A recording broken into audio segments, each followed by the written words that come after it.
I would say that it was under threat on the one hand. It was defined as a second-class treatment for second-class patients.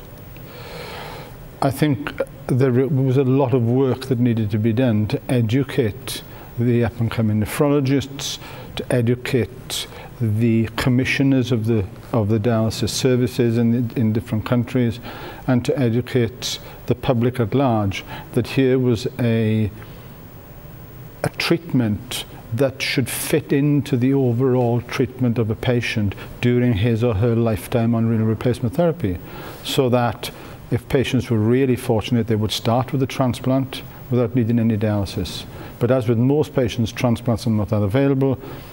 And the philosophy, I think, from EuroPD and from the PD community in general has been use peritoneal dialysis for the appropriate patients early in the course of renal replacement therapy, give them the optimum quality of life, give them a therapy that allows them to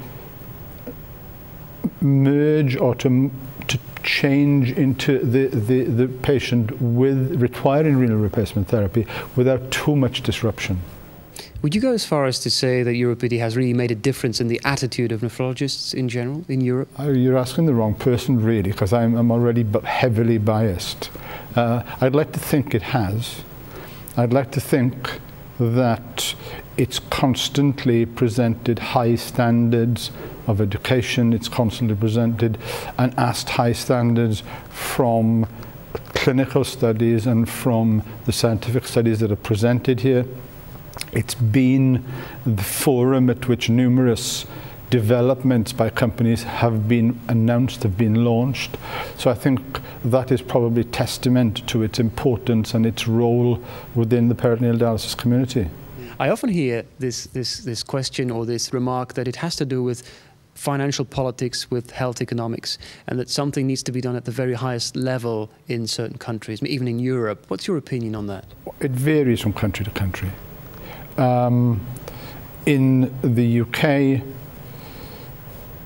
it's not a financial problem. In the UK, PD is a cheaper modality than hemodialysis, and it's probably related to education, to the enthusiasm of nephrologists, to the structure set up within the renal unit, which allows for good pre-dialysis education and the concept of modality choice for patients. The well-educated patients will tend to make the most appropriate choice for them. And if that happens in studies that have done that, then at least 50% of them end up on PD. In other countries in Europe, the funding structure is such that it's biased against peritoneal dialysis simply on the basis of remuneration for the nephrologists. It's a simple fact of life that it's more beneficial financially in some countries for the nephrologist to choose hemodialysis than to choose peritoneal dialysis for a patient. The other thing is the education of the doctors themselves. If, as an up-and-coming nephrologist, you've never worked in a unit that carries out PD, then you will have no experience and you won't do it yourself unless you suddenly see the light. So it's multifactorial, but finance does have a lot to do with it. Now imagine we could fast forward for another 9 meetings, 18 years from now. What will be the image you have in mind, dreaming of the effect that EuroPD should have on the community then? I would like to believe that PD will still have a major role in the treatment of patients with renal replacement therapy.